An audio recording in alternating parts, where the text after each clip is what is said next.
We welcome the night.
Oasis, a radio show where we discuss all the latest movies and news from the world of horror. Join me tonight for this special evening. Ian, are you there? I am. You know what? I don't think we've ever done a Thanksgiving show on Thanksgiving. It's very special. So we've managed to do Halloween on Halloween, Halloween show on Halloween. Now we got Thanksgiving finally, and I think this is a pretty good double feature to go along with that. So I'm looking forward to tonight's show. Not happy about the last 20 minutes due to the fact that I had a malfunction on the Blog Talk part, but that's neither here nor there. But we're here. I managed to get everything done and back up and running in 20 minutes or less. So how are you, Ian? How are you this Thanksgiving day? Tired. Yeah. Same here. We are here to get these films talked about, and as I mentioned, we're doing double duty tonight with two films. It's been a long time since we've done two films, but I figured since one is a short, both of them are actually fairly short, but still, we got to get one in there, and we have to do a little something near and dear to my heart, and that's zombies. And every time, there's always something in any holiday or any weird thing. It's always had to be zombie-related. I'm the zombie guy. But here we have one from 2005, which, again, I didn't know anything about it until I found it. But we're talking about Unsettled, Zombies versus Pilgrims is the subtitle to it. And Unsettled, it's like 13 minutes. It's not even that. It's a very, very short film. And you can find this yourself if you type on YouTube, Unsettled, Pilgrim versus Zombies short film, 2005. You can find it. It comes up. And I'm lucky enough to own a physical copy of it, as I am with my dealings with eBay and managing to find the weirdest shit ever. But when I found that this is on YouTube, I'm like, that works perfect for Ian. And so here we are. So this little short film, it's very short and to the point. There's really no plot, but that's just because it's told. There's this interview. It sets up this interview about this guy, this old man, talking about like the heydays of the Pilgrims and Plymouth Rock and the Mayflower, and he said the Pilgrims there, something didn't go right. And they want you to believe that. That's kind of what happens in both films, because that's kind of interesting, and nonetheless, that two completely different films have sort of like the same backstory in a way. It's sort of like Donner Party, where like the Pilgrims, they're going there, they're going through famine, and a bunch of their pilgrimage is dying, and basically they just start rising from the dead. And then the dead pilgrims, of course, are zombies, and they're coming back and attacking their flock, killing them in very gory and brutal ways. And that is the short. And it is a fun little short film. It's, like I said, it's 13 minutes, and it just goes on where you have, again, the main pilgrim trying to run away from the zombies, and his, other people in his pilgrimage is getting attacked. And there's a great scene where the lady, she's kneeling down and she's starting to pray, and she's putting her hands together, and then here comes a zombie popping up behind the little wheelbarrow where she's praying and bites her fingers off, and I was like, that's great, and blood squirting all over her, and that's one thing for a short. This short is greater than half the fucking zombie films we've discussed. I mean, even Nazi Zombie Carnage, or 3.5 hours of that shit, and this is just to the point, fun, over the top, gore fest, blood, everything, and just it's even better than that Zombie Jesus, Zombie Christ, where that one was just I totally a chore forgot about to get through. That was just oh my God, they could have done so much with that one, and this one's they actually managed to do something fun, and I love this little short. This was so much fun. Yeah. Oh my God. You brought that movie up, and now all I'm seeing is just the random martial arts. Mhm. Anyway, but yeah, no, this movie was, I was just the way it looked, I wasn't expecting anything from it, but, the practical effects and the blood squirting and, the amount of, not even just a one-off scene. It was in multiple scenes, and I was for a 10-minute short, I was dang, they went all out. Yeah, and it's just a shame this doesn't get that much attention. That's the reason we're here, doing a sort of a special Thanksgiving Boneyard review of it, because, no one else is talking about it, but it's there. You can watch it for yourself on YouTube, and, again, I'm happy to own a copy of it on DVD, so and again, it came out in 2005, so it's fairly uncommon. And Sam Thompson is the one who directed it, and I think he did a fantastic job, because again, it's limited budget, but it's having fun with the genre of zombie films. And like I said, I was having fun with it. There were just copious amounts of gore and blood, and just getting covered, and then the gore scenes with the machetes through zombies. There's the tree scene where the guy just turns around and his eye goes through a tree branch, and there's just so much in this little short that's just you can't help but enjoy it. I mean, it's just a stupid fun little zombie film, and like I said, we've reviewed a lot of really bad zombie movies and zombie shorts, and this is one of those where I can't recommend it enough, because it's just fun, and it knows exactly what it's doing. I mean, it's not perfect by any means, but my God, man, it's this harkens back to something you would see in Dead Alive or something like that, where it's just that, just crazy premise. There's a zombie, Zombie World. There's a director in there that did 2 shorts. There's one with Jesus fighting zombies, and then there's another one where the guy goes to the beach and he's fighting zombies there. It's very over the top gore fest. I think he's a Spanish director or something, but it's the best 2 shorts in that film, anthology film. And it's just something like that, where it's this, and it's just so over the top, and just gore, bloodshed, and then people getting ripped in half, and intestines getting ripped out, and it's just so fun. And I watched that second to our main course here, and it was just that was a good cherry on top of everything. But you got any more thoughts? I mean, it's kind of hard to really review it, because it's only 13 minutes, and it is available on YouTube. Like I said, I'm redubbing that over and over. You could watch this on YouTube yourself. Yeah. No, I ain't got really anything else to add to it. I mean, there's It's just too short, and you don't want to like describe the entire movie, scene for scene, because there's. And it goes off. It goes off pretty well. I think they were trying to make this a feature. I don't know. I know on the DVD there's a commentary, behind the scenes, and outtakes. So I don't know. I might have to give the commentary a listen to see if, again, 2005. So again, since then I doubt there's been no feature of it. So I don't know what happened there. But again, it sucks. I mean, I'd like to see something a little bit more elongated. But again, I don't know if you really need to elongate it that much. I mean, it's pretty simplistic, and it doesn't need to be,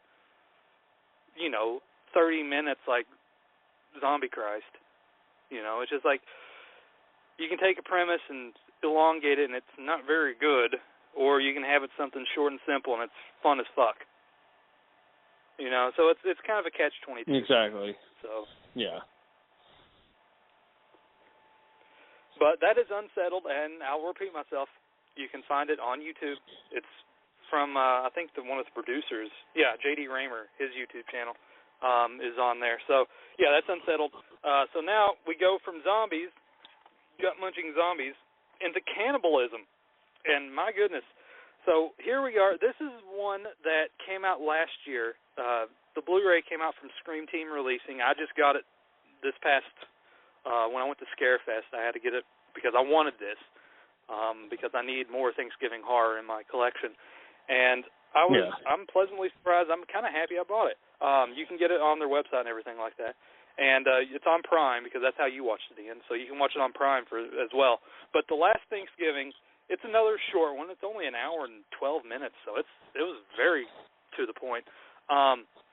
So we have Lisa Marie is our central character, and she is called in on work on Thanksgiving. She doesn't want to go to work. She doesn't like to go to work on Thanksgiving. She'd rather do something else. And she's kind of, I don't know, she's kind of estranged. She's kind of not really, I don't know, she's not really a good person. But again, she has to go to work on Thanksgiving, and she's just kind of there. She has people she works with she's not really happy with, like Trudy. She's like sort of the goth chick.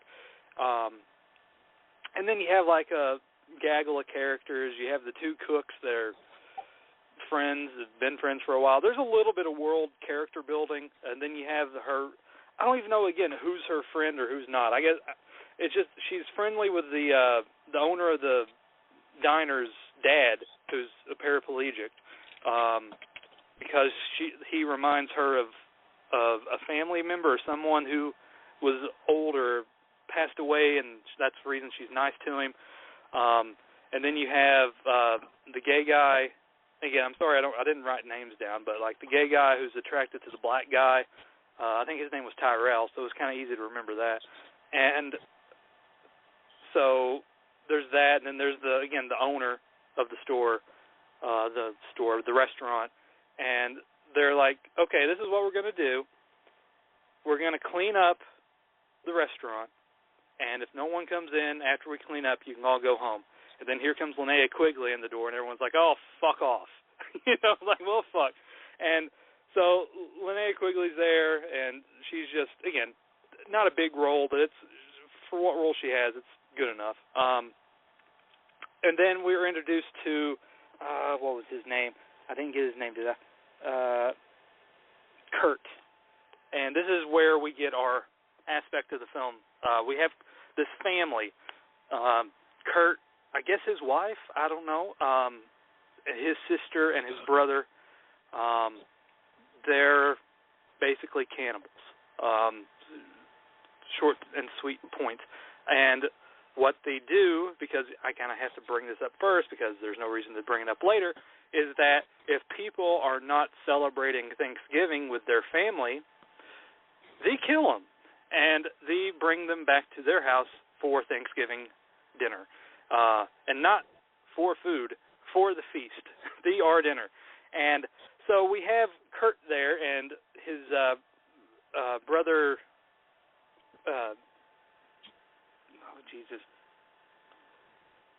Trip. And Trip, he's he's the Leatherface of the family. I'll just say that much. He's a big, tall, burly dude, and he's wearing a pilgrim's outfit with a pilgrim mask and the top hat.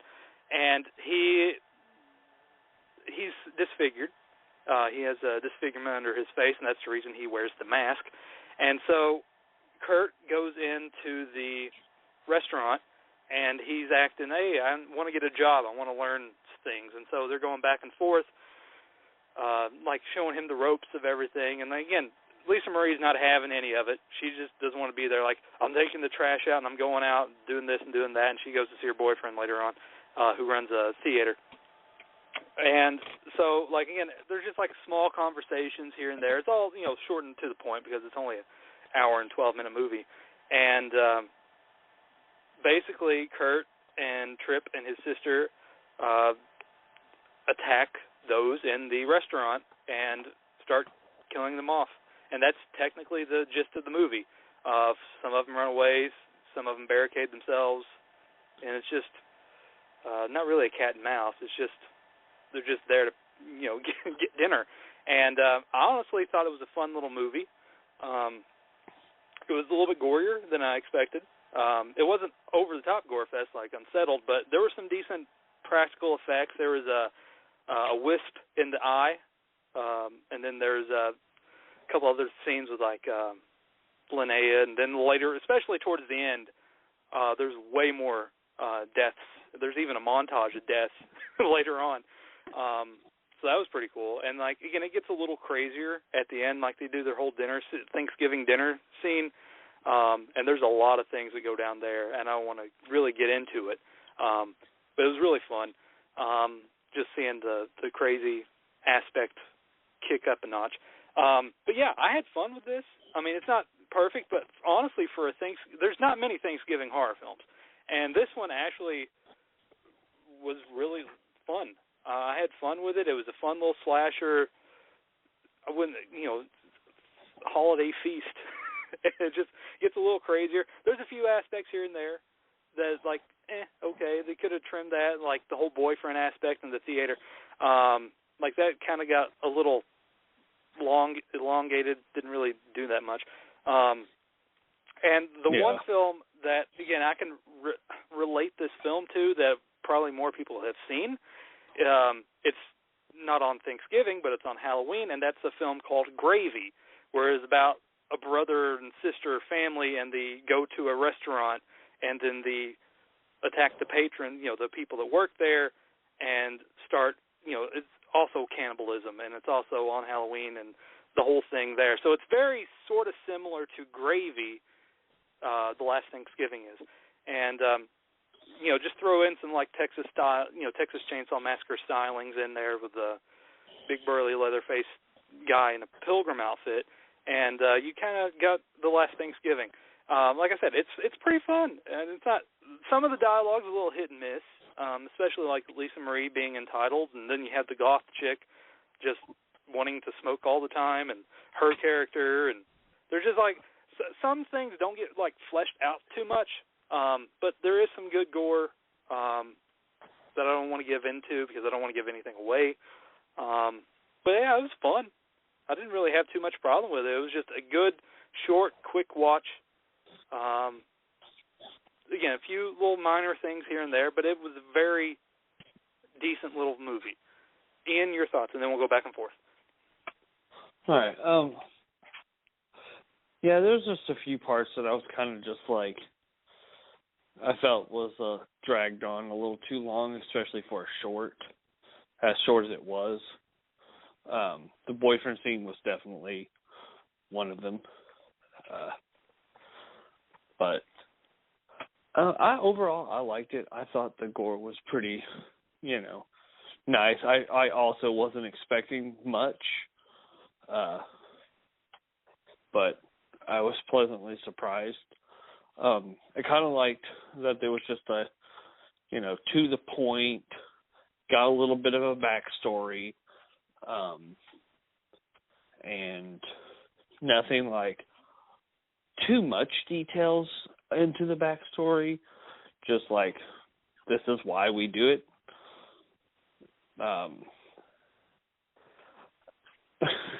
Like, I really did enjoy, like, that whisk scene. I was like, oh my God. I wasn't expecting that. I personally have never watched a movie that involved a whisk, especially to the eye. Mm-hmm. I've seen a few blenders, but never a whisk. So I was like, that's neat. I was like, And just how he was, like, picking everybody off one by one.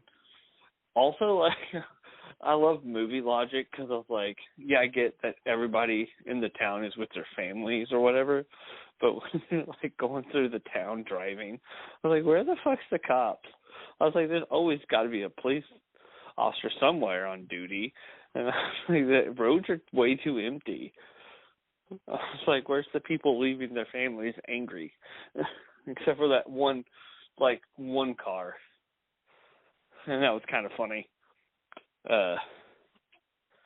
But another problem I had with it though was I didn't really like anybody, so I didn't really care that they died. Yeah. I kind of liked the cooks, but that's just because I worked in restaurants. Yeah. Yeah, I've worked in restaurants my whole life, so like anything that involves like the cooks, I'm just like, I was a cook, I am in solidarity with you, no matter what. But yeah, like other than that, I thought the movie was pretty all right. Like, it was a fun little watch. Didn't really have much problem with the story too much.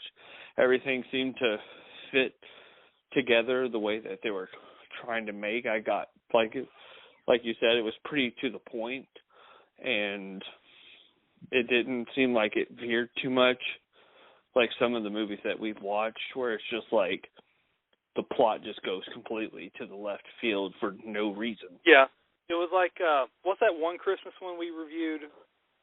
Oh man, I know it. I just can't think of it. But it was like Norway or something, and it just like completely goes off the left field or something with the sister and the brother. I don't know. But nonetheless, yeah, it's just there was only that small, around the 45 to 55 minute mark, I want to say, where it's just like where she was running Lisa Marie, that is, to her boyfriend, love interest at the theater, and that's just like, and then like when the black guy and the gay guy, again, I'm sorry about names, but they're like getting away, and then like they're driving down the street, and then they're like talking like, I guess you're not a psychic now, and then like that kind of was a little bit too elongated as well. And then like that was like the most nonchalant like car crash that I've ever seen in a horror movie. Because they had the gas and the guy just like barely to a crawl. Like, what? He didn't run into anything. Usually you veer off to the side of the road, something like that. And that was just like the most easy coming to a stop I've ever seen in a car go. Nonetheless, but yeah. And then again, like I said, it picks up afterwards. After all that little 10-minute lull, and then it just goes full force crazy. As crazy as one can get in this type of film, because they do introduce a lot of things during that last act. I think I don't want to give everything away, but there's a pit of gravy, and that's all I'm going to say. And what happens with that pit of gravy, I'm not going to give away, because that was actually pretty fucking sweet. Just like, yeah, that's fucking awesome. And then again, it goes even crazier than that. And like, but that was a good standout. Like, you think it's over. Like, nope. Here's something else coming out of left field. But yeah, it's just fun, stupid. And then again, they play a little bit of games with them when they're tied up. Like, you're gonna call your loved ones and wish them something. You know, like if you make any calls to the police, you know, whatever, you have to make it seem like that way. Like, again, it's just not really much of a reasoning. It's just like, say your goodbyes, tell them you love them, stuff like that. And then the whole backstory about everything was pretty fun.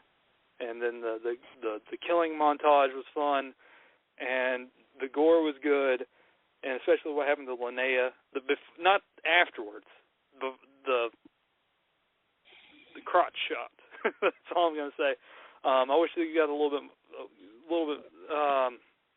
shown a little bit more there, but it is what it is. But yeah, it was just a fun short little watch. I mean, I can't really complain too much because again, it was exactly kind of what I wanted. Once it started getting into the groove of things, like yeah, I'm into this, and hopefully more people get to check it out because it's a worthy addition to the Thanksgiving films. I mean, I think it's one of the better ones. You know, given its limited budgets and the limitations and everything else, I think it deserves a place, you know, up there.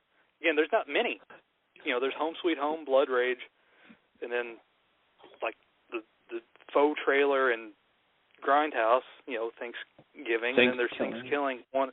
Yeah, Thanksgiving 1 and 3, and honestly, those aren't worth a damn. I hated myself watching that, and yet I wanted to watch more. And it's crazy to think he went on to do The Headhunter, which we both enjoyed. But nonetheless, I do think people need to check this out. I mean, if they can get past the few little small hiccups along the way, it's not a bad watch, and it's just, you know, it's basically Texas Chainsaw Massacre Thanksgiving. Exactly, and you know, there's always going to be that part of the turkey that, you know, a little too fatty or a little too dry at some parts, but the rest of it's fine. Yeah, little Thanksgiving analogy, but yeah, I mean, it was like, I mean, it's on Amazon Prime. It's not Prime available. You do have to pay for it, but it's not expensive. Like, I paid $2 to watch it.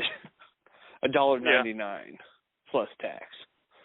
Yeah, So, I mean, I paid a little bit more, but I own it, so. Yeah, and it costs, I think, like, to watch it in, and that was in regular. If you want to watch it in HD, it's $3. If you want to watch it by the movie, HD version is $10. And the SD version is like $5. So it's like, you know, it's worth it. A little Thanksgiving holiday movie if you're into holiday movies. Yeah, and plus again, it's always good to have cannibalism. You know, there's nothing wrong with a little cannibalism in there. I mean, I'm amazed it's not been done before. You know, like why hasn't there been like, you know, you have the whole thing of like feast. You know, this big festive. Exactly. Dinner thing, and it's technically legal in 48 states. So yeah, it's pretty good. I mean, I'll just say that it's fun. It is what it is. It's a fun. I wouldn't say over the top, but it's a fun, gory little slasher movie with some interesting things that happens throughout, and especially the last act goes a little bit overboard. With a few things, just keep on, you know, they're going back for more than seconds, like that. But it's fun, and it's just like, it's what you would want out of a slasher movie. It's gory, it has stupid characters, even though they don't die all that much, especially the ones you kind of like, why are they still alive? But again, I digress. It doesn't really matter. It's stupid. You know, it has, like Ian said, it has its parts that aren't good, but as a whole, it's not bad as a meal. You know, it's like, yeah, that was all right. That was filling enough. You know.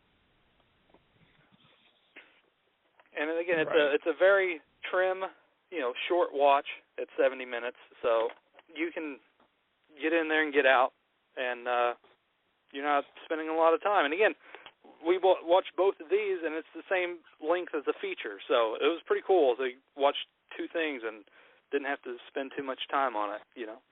Exactly. And that was nice. I was like, when I was putting this movie on, and I was like, oh, let me see how long this movie is, and I was like, an hour 12. I was like, dang, that's one of the shortest movies we've watched in a while. Other than shorts.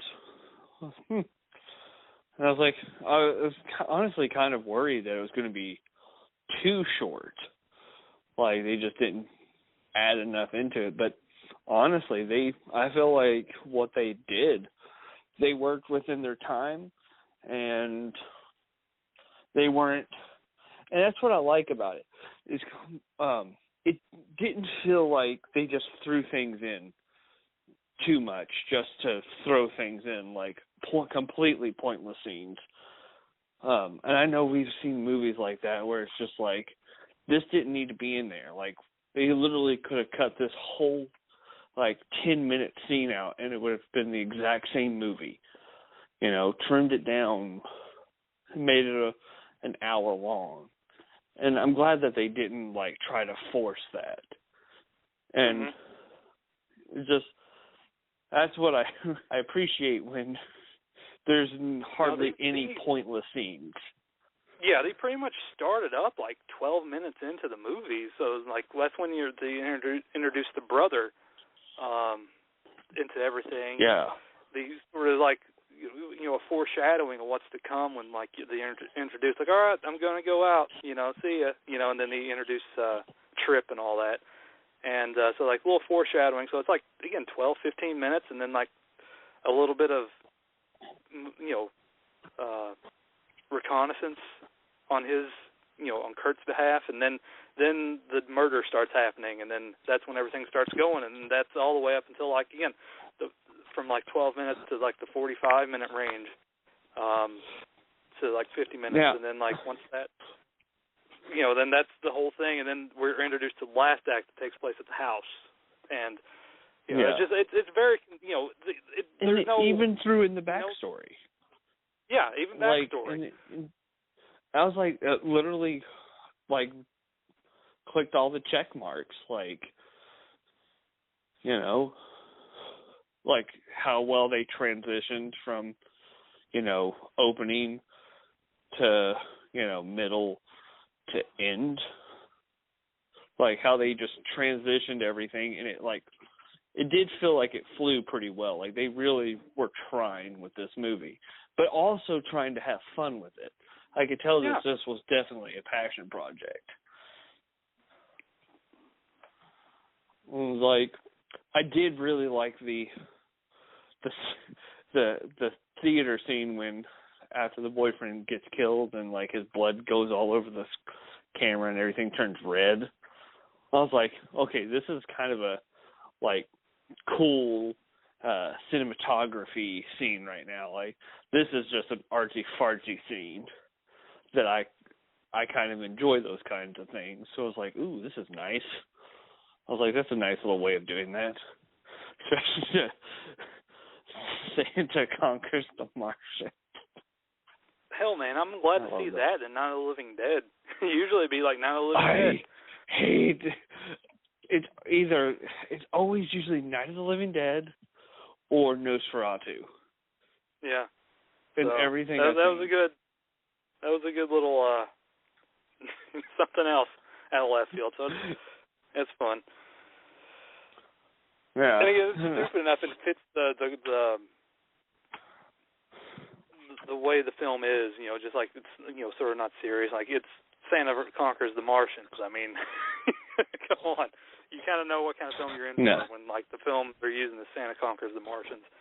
But, yeah, like I said, it's fun. Like I said, it was a good double feature, I thought.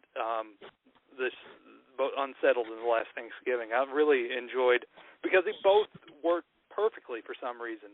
And it's just so weird that two films, one from 2005 and one from 2020, both about and they're almost very similar, and unnecessarily, the similarities and the circumstances at hand are just crazy, because both of them, one was 2005 about zombie pilgrims eating people, and then Last Thanksgiving's about cannibal pilgrims. So it's crazy, and they're both bloody as fuck. Not as crazy as Unsettled, but nonetheless, they're still bloody. Yeah, but just that one scene where she was taking that one blonde-haired lady was taking the serrated knife to that girl's throat. And I was like, oh, God. I was expecting something, but I wasn't sure that what I was expecting. I was especially I wasn't expecting Dexter shit with the saran wrap. But I was okay. This is. like, I mean, I wasn't expecting anything like that to happen that fast in this movie, like, because usually, you know, you get through that long introduction where you need to know everyone's backstory, and it takes like 45 minutes for anything to start, and then it's like the last 15 minutes. It's like nothing happens. That was great about this one. It's just like everything is concise in like 12 minutes, and you're off to the races. You know, you get your backstory with some of the characters, and they're all in a confined setting at the restaurant. And you know, some people don't like each other, some do, and they manage to, cram all that stuffing in there, and it worked. Exactly. You know, like, and that's what I tip my hat to, is because it's like usually it's either it starts off really dull and it has it picks up at the end, or it goes really hard, really fast, and then they run out of steam. And it was like, I mean, I guess and that's why I didn't mind too much that the middle kind of started getting a little stale, was because I didn't want it to them to run out of steam too fast. And I was like, I feel like what they did was they hit their marks perfectly. Well, I think some of the talking scenes could have been trimmed down just a tiny bit. I just don't think it needed to be taken completely out, because it still added to the movie. Like, it wasn't. Yeah, you had it's like the roller coaster analogy. Like, you have that first loop, and then it's very calm towards the middle, and then you have that last big loop at the end. And that's like sort of what it was like this. Like, there's that calm that nothing really happens. You know, there's some, curves and some bumps, but then it hits that last, that last act, and that's where the crazy part comes in. So it fits that, where it's like you need that little bit of a rest for the big finale. Yeah, so, and that's just what I think most movies that we review fail to do. Like, it's just they're always, it's like they're trying to hit their beats, but then it's like it kind of just falls apart some part of the movie, and it kind of, like, when it starts falling apart, it kind of takes away from the enjoyment of the movie as a whole. Well, there might be great scenes in it. It's just, it's just like there's no rewatchable value to it, because it's just like, I don't want to watch 30 to 45 minutes of just nothing for the movie to barely have anything in it at all. And this movie, I feel like there could be rewatchable value to it. It's like, hey, let's mix things up. Let's watch a holiday horror movie. And, like, one of my friends, for her, like, Halloween movies, she sometimes puts on a holiday movie that isn't a Halloween movie. And I was like, oh, that's neat. That's cute. Switch it up. And I was like, this is a movie I could suggest for them to watch for that. I was like, I would actually suggest this movie to people. Be like, this is a fun little watch. Yeah, and like I said, hopefully more people will give this a chance to be part of their holiday horror collection. Because again, I'm happy I got it. I mean, I'm glad because I wanted it and I got it. And I'm like, yeah, we're going to do this for our special. And then of course, Unsettled was already a no-brainer, but it worked out. I liked both of them. It was a good double feature, and hopefully more people will check them out, as I mentioned. But yeah, I don't think there's really too much else to add onto either film, so I think I'm going to call it a show. And thanks, Ian, as always. It's great talking with you every time we get a chance to do these, and hope your Thanksgiving goes well. And we will be back with our next show, and we'll be back in a couple weeks with our next show. We'll be discussing that. I already got one idea, which I've already shown you. I think we already talked about it. But then the other one's open game. But we always do these shows on the whim now, like whenever something comes up. But again, stay posted to our Facebook page or our Instagram page. Pretty much everything there, we keep you covered. And we thanks everyone for listening. Hope you have an enjoyable Thanksgiving Day. We had our just desserts, and we are ready to call this show a night. So thank you again for listening, and we will see you next time on Horror Night Oasis. Good night.